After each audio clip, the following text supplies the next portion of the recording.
السلام علیکم ورحمۃ اللہ وبرکاتہ۔ الحمد للہ علی ذات عظیم الصفات سمیع السماوات کبیر الشان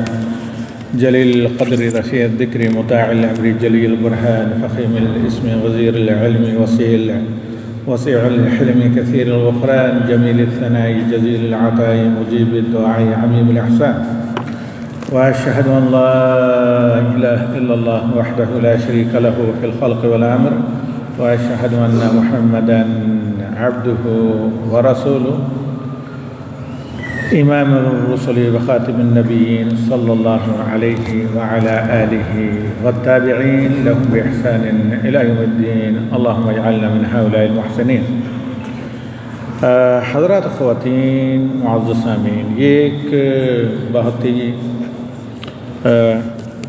ہمارے نزدیک تو اہم ہے، اسی لیے ہم اس پریزنٹیشن کو یا اس بات کو آپ کے سامنے لے کر آئے ہیں، لیکن ویسے بھی معاشرے کی اصلاح، دینی اور دنیاوی اصلاح کے لیے یہ ٹاپک بہت امپورٹنٹ اور اہم ہے۔ اور یہ ہمیشہ کیا مشکل ہے اس میں، تو جہاں تک اس موضوع اور ٹاپک کا تعلق ہے، یہ ہے کیا ہدی النبی صلی اللہ علیہ وسلم لحل المشکلات، یعنی how we can solve the problems، how we can solve the problem in the life of the biography Prophet Muhammad صلی اللہ علیہ وسلم۔ اب گفتگو چونکہ ہماری اردو میں ہوگی اور اسے کبھی دوسری کسی زبان میں سننا ہو تو منڈے کو سنا کریں۔ خیر، مختصر یہ کہ امام الہیثمی نے اپنی مشہور کتاب مجمع الزوائد کی 10ویں جلد اور پیج نمبر 32 پر نبی صلی اللہ علیہ وسلم کی سیرت کا ایک واقعہ ذکر کیا ہے۔ پہلے تو ہم اس واقعے کو، جس کے راوی مشہور صحابی حضرت ابو سعید خدری رضی اللہ تعالیٰ عنہ ہیں، اسے ذکر کرتے ہیں۔ پھر تقریباً 5 پوائنٹ پر اس واقعے سے، جو سیرت نبوی کا بہت حکیمانہ واقعہ ہے کہ جو ہے سوشل پرابلمز یا معاشرتی یا یہ کیا ہے سماجی مشکلات کو کس طرح سولو کیا جائے، حل کیا جائے، ان سے نپٹا جائے، اللہ رحمان کا قرب کیسے حاصل کیا جائے اور جال شیطان سے کس طرح بچا جائے، یہ جو اس واقعے سے کہیں 5 پوائنٹ پر ہم گفتگو کریں گے، کیونکہ دوسرا میرا لیکچر ہے، میں جلدی اسے مکمل کرنے کے بعد جانا چاہوں گا۔ تو واقعہ کچھ اس طرح ہے۔ حضرت ابو سعید خدری رضی اللہ تعالی عنہ روایت کرتے ہیں کہ اللہ کے نبی صلی اللہ علیہ وسلم فتح مکہ کے بعد جب معرکہ حنین وغیرہ، غزوہ حنین وغیرہ کے بعد بہت زیادہ مال غنیمت نبی صلی اللہ علیہ وسلم کو ملا، جن میں سے مال، مویشی، سیم و زر، ہر طرح کا مال و دولت تھا اور بے انتہا تھا۔ تو اس کثرت مال غنیمت پر کے وقت جب تقسیم کا وقت آیا تو اللہ کے نبی صلی اللہ علیہ وسلم نے یہ مال غنیمت اپنی قوم یعنی قریش اور اس کے علاوہ دیگر عربوں میں تقسیم کر دیا، اور انصار مدینہ کو اس میں سے کچھ بھی نہ ملا، کچھ بھی نہ دیا، نہ کم اور نہ زیادہ۔ اب یہ ایسا مسئلہ تھا، اور مال کی محبت فطرتاً ہر انسان کے دل میں ہے۔ ہاں یہ ہے کہ اس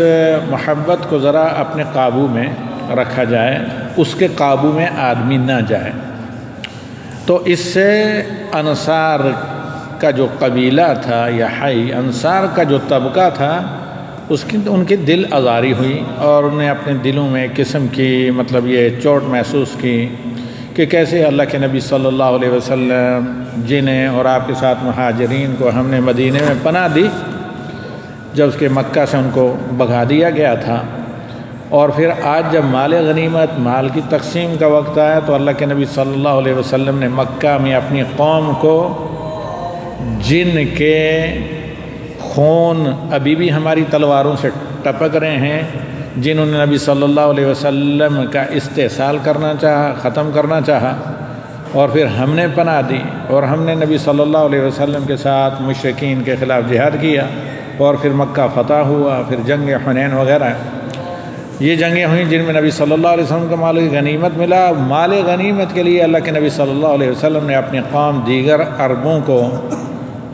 ہم پر ترجیح دی، ان میں تو تقسیم کیا لیکن ہمیں کم و زیادہ کچھ بھی نہیں دیا، یا دوسرے لفظوں میں یہ کہ ہمیں اگنور کیا۔ تو اس پر یہ بات صحابہ نے جب سنا تو انصار کے ذمہ داران میں سے تھے حضرت سعد بن عبادہ رضی اللہ تعالی عنہ، یہ نبی صلی اللہ علیہ وسلم کے پاس آئے اور اللہ کے نبی صلی اللہ علیہ وسلم سے کہا کہ یا رسول اللہ، یہ جو انصار کے لوگ ہیں، انصار مدینہ قبیلہ، تو اس واقعے سے مال تقسیم کا جو واقعہ ہے، اس سے ان کے دلوں میں کافی ایک قسم کی مطلب غلط فہمی ہے، مس انڈرسٹینڈنگ ہے کہ آپ کے جو دشمن تھے ان کو آپ نے ترجیح دی ان لوگوں پر جو آپ کے ہمدرد تھے۔ تو نبی صلی اللہ علیہ وسلم نے کہا اچھا ٹھیک ہے، یہ تو رہی انصار کی بات، سعد تمہارا یہاں پر کیا کردار ہے، تمہارا رول کیا ہے یہاں پر؟ کہا یا رسول اللہ، انہوں نے کوئی چاپلوسی وغیرہ نہیں کی، انہوں نے بڑی اسٹریٹ فارورڈ صاف بات کہی۔ کہا یا رسول اللہ، میں بھی اپنی قوم کا ایک فرد ہوں، اور میرے دل کے اندر بھی یہ بات جو ہے نا میں نے مائنڈ کی ہے، میں بھی اپنی قوم کا ایک فرد ہوں، سوائے اس کے کچھ نہیں کہ میں بھی انصاری کا ایک فرد ہوں، لہذا میں نے بھی اسے فیل کیا اور مائنڈ کیا۔ تو نبی صلی اللہ علیہ وسلم نے بلا کسی تاخیر کے کہا کہ اچھا فلاں جو ایک جگہ ہے پلاٹ، ایک بہت بڑا مطلب فینس کے اندر چاروں طرف سے بند علاقہ تھا جسے حظیرہ کہا جاتا ہے عربی میں، ایک باڑہ نما۔ کہا کہ ان چار یہ جو چوہدی ایریے میں اس چوکور ایریے کے اندر تمام انصار کو جمع کیا جائے، یہاں تک کہ کوئی بھی باقی نہ بچے۔ یہ واقعہ مکہ کا ہے۔ حضرت عبادہ کہتے ہیں کہ سب کو ہم نے جمع کیا، صرف ایک مہاجر کو اجازت دی، اس کے علاوہ کسی کو نہیں۔ کہا کوئی باقی تو نہیں رہا؟ تو حضرت صاحب کہتے ہیں کہ میں نے کہا کوئی بھی باقی نہیں رہا، جتنے تھے انصار مدینہ سب کو میں نے جمع کر لیا، اور سب وہ اس چار دیواری کے اندر، حظیرہ جس کو کہا گیا، چار دیواری کے اندر اکٹھے ہو چکے ہیں۔ اس کے بعد اللہ کے نبی صلی اللہ علیہ وسلم نے کہا کہ کیا وجہ ہے؟ تو بولے، پوری قوم میں سے سب کو مخاطب کیا، کہ جس کو بھی جو بولنا ہے آزادی کے ساتھ اپنا اعتراض اور جو غلط فہمی وغیرہ ہو وہ میرے سامنے رکھے، کلیئر کریں۔ تو انہوں نے کہا کہ یا رسول اللہ، کل جب آپ کو مکہ سے بغاز دیا گیا تھا تو آپ مطلب ہمارے پاس آئیں تو ہم نے سب کو قربان کر کے پناہ دی۔ آج جب مال غنیمت اور ان آپ کے دشمنوں کے خون ابھی ہماری تلواروں سے ٹپک رہے ہیں، اور آج جب مال غنیمت کی تقسیم کا وقت آیا تو آپ نے اپنے اور ہمارے انہیں دشمنوں میں تقسیم کیا۔ پھر اللہ کے نبی صلی اللہ علیہ وسلم نے کہا کہ ٹھیک ہے، بات تم کہہ چکے۔ تو پھر آپ صلی اللہ علیہ وسلم نے کہا دیکھو کہ کیا تم گمراہ نہیں تھے، یعنی بت پرست نہیں تھے، کفار نہیں تھے، اور اللہ تعالیٰ نے مجھے تمہیں توحید اور دین اسلام کی میرے ذریعے تمہیں ہدایت دی؟ کیا تم بہت آپس میں بدست و گریبان نہیں تھے، ایک دوسرے کے دشمن نہیں تھے، اور اللہ تعالیٰ نے میرے ذریعے تمہیں بھائی بھائی بنایا؟ کیا تم بہت کنگال قسم کے نہیں تھے، یعنی ایک مظلوم دبائے ہوئے یہود دیگر لوگوں کے ظلم کے نیچے؟ تو میرے ذریعے اللہ تعالیٰ نے تمہیں طاقتور بھی کیا اور تمہیں خوشحال کیا، کیونکہ جب سے نبی صلی اللہ علیہ وسلم مدینہ گئے تو مدینہ کے لوگ پہلے کے مقابلے میں ہر اعتبار سے بہتر تھے۔ دینی اعتبار سے تو تھے، دین و ایمان کے اعتبار سے، ایک اور معاشرتی طور پر، اخلاقی طور پر، فائنینشلی اقتصادی طور پر، اور باہمی اخوت اور بھائی چارہ سب سے پہلے جو ایک دینی کا حصہ تھا، دینداری کا، ان تمام میں یہ لوگ کیا تھے؟ بہت بہتر حالت میں تھے۔ تو یہاں تک کہ انصار کے جو بزرگ تھے ان کی داڑھیاں آنسوں سے تر ہو گئی، وہ کہتے رہے ہاں ہاں یا رسول اللہ۔ تو کہا پھر تم کیسے یہ دنیا فانی کا جو سامان ہے تھوڑا بہت، صرف میں نے ان نئے مسلمانوں کو تالیف قلب اور کچھ جو ہے ان کے شر سے بچنے کے لیے، صرف ان کے دل جوئی کے لیے، کیونکہ ابھی یہ مسلمان ہوئے ہیں، کلمہ پڑھا انہوں نے فتح مکہ کے بعد، ان کو یہ دنیا کا فانی ہونے والا سامان میں نے دے دیا، تو اس کی وجہ اس کو تم نے محسوس کیا، اس کو تم نے مائنڈ کیا۔ اور واللہ نبی صلی اللہ علیہ وسلم نے کہا کہ ہاں تم کہہ سکتے ہو کہ آپ کو دھتکار دیا گیا تھا، مکہ سے نکال دیا گیا تھا، ہم نے پناہ دی، آپ بالکل تہی دست تھے، کچھ بھی نہیں تھا آپ کے پاس، ہم نے آپ کو جگہ دی، گھر دیے اور پناہ دی، آپ کے پاس مال آیا، بے شمار باتیں اللہ کے نبی صلی اللہ علیہ وسلم نے خود کہیں کہ تم یہ ساری باتیں کہہ سکتے ہو، تمہارا حق ہے، تم نے یہ سب کچھ کیا ہے احسان مہاجرین کے ساتھ، لیکن اس کے ساتھ ساتھ یاد رکھو کہ اگر مجھے ہجرت کا مسئلہ نہیں ہوتا تو میں انصاری میں سے ایک ہوتا، اور اگر سارے عرب کسی ایک گلی راستے جائیں گے تو میں انصار کا ساتھ اختیار کروں گا، انصار کے ساتھ جاؤں گا۔ اور پھر اللہ کے نبی صلی اللہ علیہ وسلم نے انصار کی بہت سی خوبیاں ذکر کی کہ تم نے مہاجرین کو پناہ دی اور تم نے مشکل میں ساتھ دیا، تو یہاں تک کہ اللہ کے نبی صلی اللہ علیہ وسلم نے کہا کہ کیا تمہیں یہ پسند نہیں کہ لوگ اونٹ اور بکری اور دیگر مال غنیمت اپنے ساتھ لے کر جائیں اور تم مجھے یعنی اللہ کے رسول صلی اللہ علیہ وسلم کو اپنے ساتھ لے کر مدینہ جاؤ؟ تو اس پر انصار بولے کہ ہم اللہ اور اللہ کے رسول ہی کی رضا میں ہماری رضا ہے، اسی پر خوش اور مطمئن ہیں، ہمیں اور کچھ نہیں چاہیے۔ حضرت ابو سعید ہی کہتے ہیں یا حضرت عبادہ بن صامت کہ پھر دیکھا گیا کہ بزرگ انصاروں کی داڑھیاں، سفید داڑھیاں یا بزرگوں کی داڑھیاں آنسوں سے تر ہو گئیں۔ اب یہاں پر بظاہر تو ایک واقعہ ہے، قصہ ہے، لیکن اس قصے پر اگر غور کریں، پہلی چیز ہے کہ کوئی بھی انسانی معاشرہ ایسا نہیں جس میں سوشل، معاشرتی یا خاندانی یا سوسائٹی کے اندر یا کسی علاقے خطے کے اندر پرابلم کریٹ نہ ہوتے ہوں، کیونکہ سب سے بڑا بنی نوع انسان آدمیوں کو خراب کرنے اور ان سے انتقام لینے کا ہتھیار شیطان کے پاس کیا ہے؟ مس انڈرسٹینڈنگ، غلط افواہ، غلط فہمی، اور یہ ہے کہ سوء ظن پیدا کرنا اچھے سے اچھے لوگوں کے بارے میں بھی۔ نبی صلی اللہ علیہ وسلم کے ساتھ کے لیے جن لوگوں کو اللہ رب العالمین نے چنا، خواہ وہ مہاجرین ہو، انصار ہوں، سابقون الاولون، ان سے بہتر اس زمین کے اوپر اور آسمان کے نیچے اور لوگ نہیں تھے، نہ سابقہ امتوں میں نہ بعد میں، کیونکہ اللہ تعالیٰ نے انہی کے بارے میں کہا السابقون الاولون من المہاجرین والانصار والذین اتبعوہم باحسان رضی اللہ عنہم ورضوا عنہ، کہا یہ اور ان کے طریقے پر جو چلیں گے اللہ ان سے راضی ہو گیا اور اللہ نے ان کو راضی کیا۔ یہ اس بنی نوع انسان میں سب سے بہتر ایمان اور دین والے لوگ تھے، ایماندار، دیندار۔ اس کے باوجود شیطان سستی نہیں کرتا تھا، غلط فہمی پھیلانے، آپس میں لڑانے، پرابلم کریٹ کرنے وغیرہ میں۔ تو جو ہی نبی صلی اللہ علیہ وسلم کو اطلاع ملی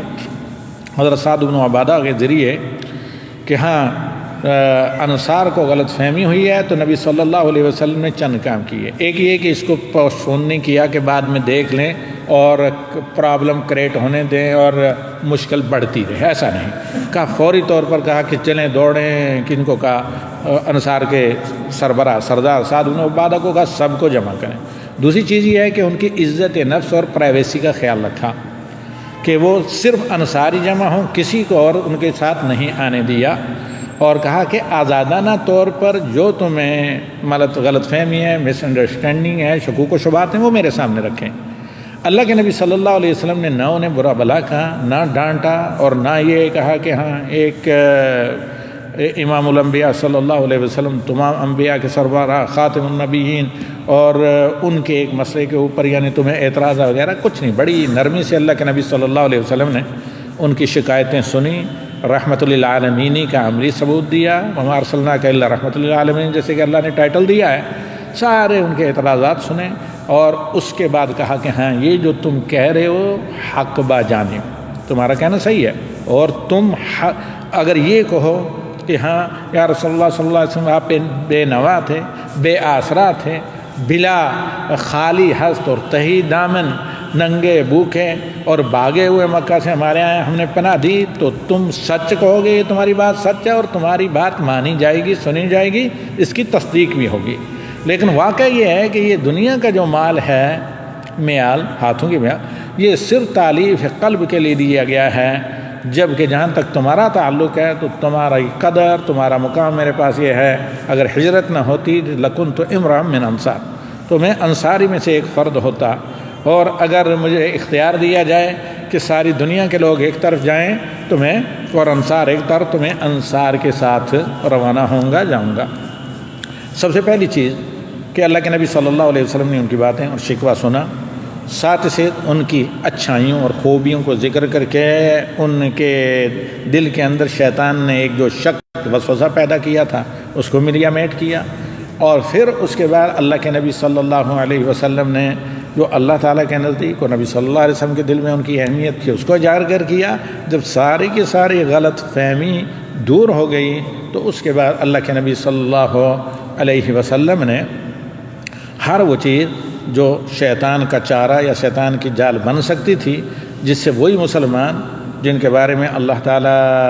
قرآن کریم میں کہتا ہے وَكُنْتُمْ عَلَىٰ شَفَا حُفْرَةٍ مِّنَ النَّارِ فَأَنْقَذَكُم مِّنْهَا، کہ تم آپسی اختلاف میں وہاں پہنچ چکے تھے کہ جہنم کے دہانے پر تھے جس میں گر جاتے، تو اللہ تعالیٰ نے کیا وَاعْتَصِمُوا بِحَبْلِ اللَّهِ جَمِيعًا وَلَا تَفَرَّقُوا، اللہ کی ایک رسی دین اسلام پر تمہیں اکٹھا کیا۔ تو اس طرح بہت بڑی جو شیطان کی چال تھی، اللہ کے نبی صلی اللہ علیہ وسلم کے بر وقت قدم اٹھانے اور اس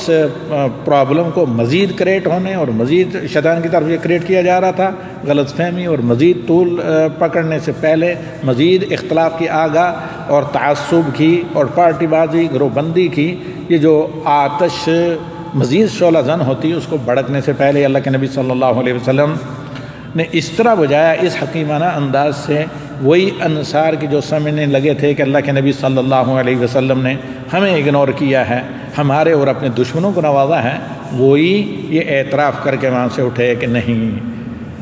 ہمیں جس طرح اللہ کے نبی صلی اللہ علیہ وسلم سب سے زیادہ عزیز ہیں اسی طرح ہم نبی صلی اللہ علیہ وسلم کو عزیز ہیں، اور سب سے اہم اس میں بات یہ ہے کہ کتنا بھی با ایمان، کتنا بھی نیک و صالح، کتنا بھی اچھا، کتنا بھی آنیسٹ آدمی کیوں نہ ہو، شیطان موقع پاتے ہی اپنا وار چلانے سے نہیں چوکتا ہے، خواہ وہ فیملی پرابلمس ہوں،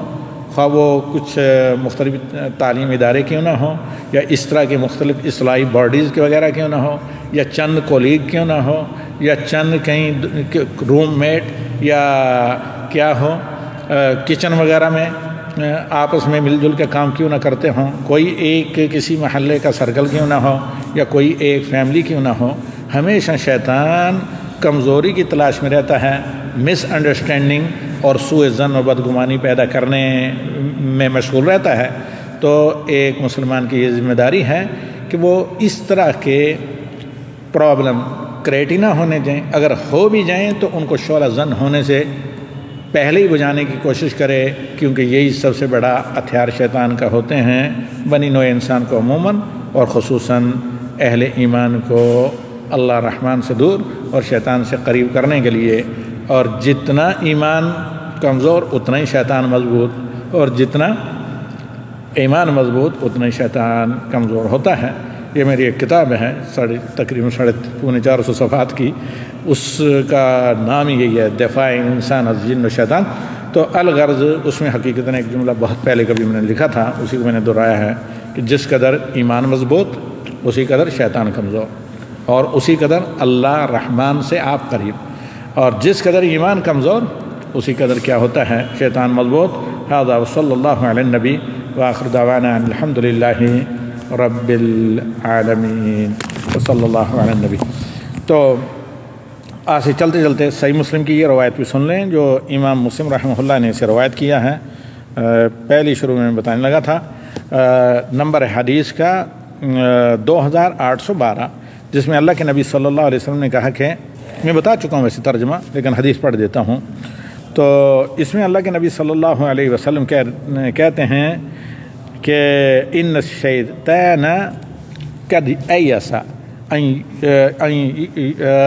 یعبدہ المصلون فی جزیرۃ العرب، کہ شیطان اس سے مایوس ہو چکا ہے کہ جزیرہ عرب میں نماز پڑھنے والے پابندی سے لوگ شیطان کی مانیں یا شیطان کی اطاعت کریں یا اس کی عبادت کریں. لیکن شیطان اس سے نا امید نہیں ہوا کہ میں اختلافات کے ذریعے انہیں آپس میں لڑا کر دین سے دور کر سکتا ہوں اور اپنے مریض بنا سکتا ہوں. تو لہذا اس چیزوں سے بچنا چاہیے. ھذا وصلی اللہ علی النبی وآخر دعوانا الحمد للہ رب العالمین. تو برائے کرم آج چونکہ زوم ایپ میں نے نہیں کھولا تھا تو آپ لوگ سب ایک لنک آئے گا آپ لوگوں کے پاس ابھی اسی پر ICC پر، اس لنک کو جوائن کر کے وہ زوم ایپ پر آئیں. تھوڑی دیر کے بعد میں جا رہا ہوں پر اسٹوڈیو لائبریری میں.